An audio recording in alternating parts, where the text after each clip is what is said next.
দোকান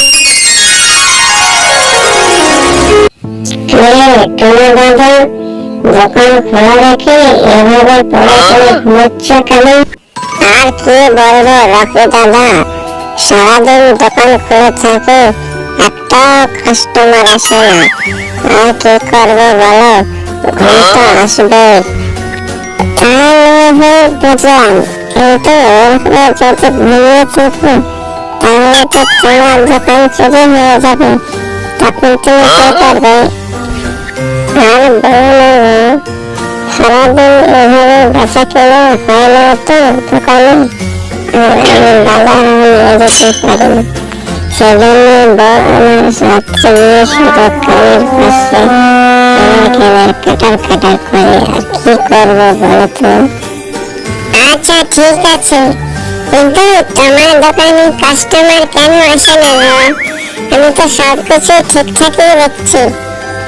আসলে আমি নিজেও বুঝতে পারছি না গো, যে কেন কাস্টমার আসে না। আচ্ছা ছাড়ো ওসব, ঠান্ডা তো অনেক পড়েছে, আমাকে একটা কড়া করে দুধ চা দাও তো। আমার দোকানে দুধ চা নাই, দই চা আছে, খাবে নাকি? দই দিয়ে কেউ চা খায় নাকি? এখন বুঝতে পারছি তোমার দোকানে কেন কাস্টমার আসে না। তোমার দই মার্কা চায়ের জন্য তোমার দোকানে কি কাস্টমার আসবে? 3 দিন আগে আমি এক পোয়া দুধ কিনেছিলাম, আমার দোকানে কাস্টমার না আসাতে সেই দুধগুলো দই হয়ে গেছে। আমার কি দোষ বলো? ওরে গাধা, তোর মতন গাধা বোকা আমি দুনিয়াতে একটাও দেখি নাই। শোন, তোকে একটা বুদ্ধি দিই, এই ঠান্ডার দিনে তুই যদি এখন গরম গরম চা বিক্রি করতে পারিস তাহলে তোর অনেক পয়সা কামাই হবে, বুঝলি রে বোকা? আমার দোকানে কোনো কাস্টমারই আসে না, আবার সেখানে আমি গরম গরম চা কি করে বিক্রি করবো? এই জন্য তো তোকে বোকাদা আর বোকা বললাম। এবার থেকে তোর বউকে দোকানে নিয়ে আসবি, তোর বউকে দেখার জন্য না হলেও একজনও আসবে চা খেতে। দেখবি আস্তে আস্তে কতজন আসবে তোর চায়ের দোকানে, বুঝতে পারলি রে গাধা? আচ্ছা রকি দাদা, তোমাকে অনেক অনেক ধন্যবাদ, তুমি তো আমাকে ভালো বুদ্ধি দিয়েছো। আচ্ছা যা, কাজে গিয়ে লাগ, আমি আমার কাজে যাই। রকির কথা শুনে টুনা দোকান থেকে তারা চলে যায়। এদিকে টুনা খুশি খুশি তার বাড়ি যায়। সেখানে গিয়ে দেখে তার বউ টুনি তাকে মারা। এই তোমার আসার সময় হলো, তা আবার ঢ্যাং ঢ্যাং করে খালি হাতে, আজকে তোমার খবর আছে। ওরে বাবা রে, ওরে মা রে, মেরে ফেললো রে। ও শোনাবো, ও আমার লক্ষ্মী, তুমি আমার আগে কথাটা শোনো, তোমার জন্য আমি সুখবর নিয়ে এসেছি। তো বলো দেখি, তোমার কি খবর?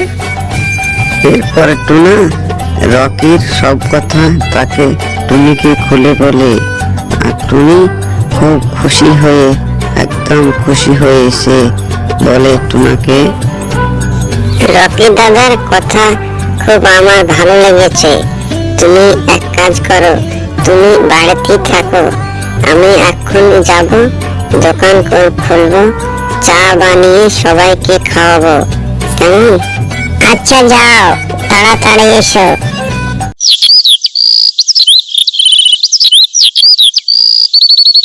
এসো এসো, গরম গরম চা, এক কাপ চা খেলে ঠান্ডার দিনে শরীরটা গরম হয়ে যাবে।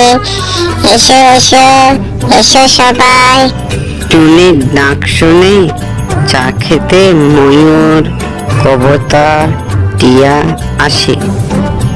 কই দাও দিদি এক কাপ চা। তোমার স্বামীর মতো যদি চা হয়, কিন্তু তোমার মাথায় ঢেলে দেব আমরা।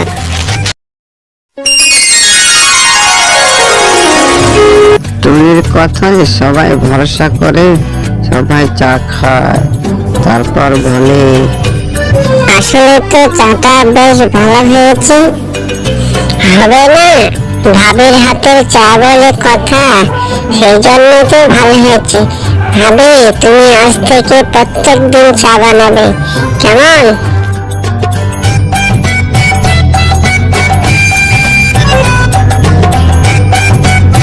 সব সরো সরো সরো, আগে আমি ওর চা খেয়ে দেখি, যদি আমাকে ভালো লাগে তো ভালোই, নইলে ওর দোকান আমি এখানে রাখবো না।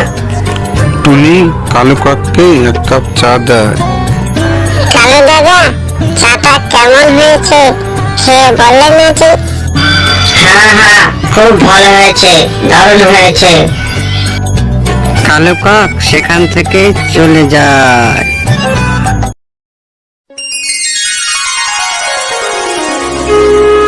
ঠিক আছে বৌদি, সন্ধ্যা নেমে আসলো, আমরা এখন যাই, কেমন? আর তুমি প্রত্যেক দিন সুন্দর সুন্দর করে চা বানাবে, আমরা সবাই এসে তোমার দোকানে চা খাবো। এখন আমরা যাই। এ বলে সবাই সেখান থেকে রওনা দিল, চলে গেল। এবং তারা যাওয়ার পরে টোনা টুনিকে বলছে, হ্যাঁ গো, তুমি কিভাবে চা বানালে? তুমি তো চা তৈরি করতে জানতে না। তুমি কি চায়ে জাদু করলে যে এত আমাদের কাছে কাস্টমার আসছে? হ্যাঁ, এটা কোনো ব্যাপার হলো? সামান্য একটু দুধ দিয়েছি, চিনি দিয়েছি আর একটু আদা দিয়েছি, হয়ে গেল। এবার টোনা আর টনি তারা দুজনে দোকান বন্ধ করে চলে যায় তাদের বাড়ি। বাড়ি গিয়ে তারা আরামে দুজনে ঘুমায়। ফের প্রত্যেক দিন সকালে হয় আর তারা চায়ের দোকান খোলে। এভাবে কিছুদিন কেটে যাওয়ার পরে তাদের অনেক পয়সা কামাই হয়ে গেল এবং তারা অনেক বড়লোক হয়ে গেল। বড়লোক হয়ে যাওয়ার পর এদিকে কালো কাক তাদের দেখে তার সহ্য হয় না। সে মনে মনে ভাবলো আর বলল, আরে টোনা টুনি তো গরম গরম চা বানিয়ে অনেক পয়সা কামাই করে নিচ্ছে, আস্তে আস্তে ওরা তো অনেক বড়লোক হয়ে যাচ্ছে। না, এটা কিছুতেই হতে দিতে পারি না। আমিও গরম গরম কফি বানাবো, আমার থেকে ওদের বেড়ে যেতে দিব না। এবার কালো কাক সেই টোনা টুনির দোকানের পাশে একটা কফির দোকান দেয় আর সেখান থেকে জোরে জোরে সবকে ডাকতে থাকে, এসো এসো সবাই, এসো এসো, আমার দোকানের সুস্বাদু কফি খেয়ে যাও, খেয়ে যাও, এসো এসো।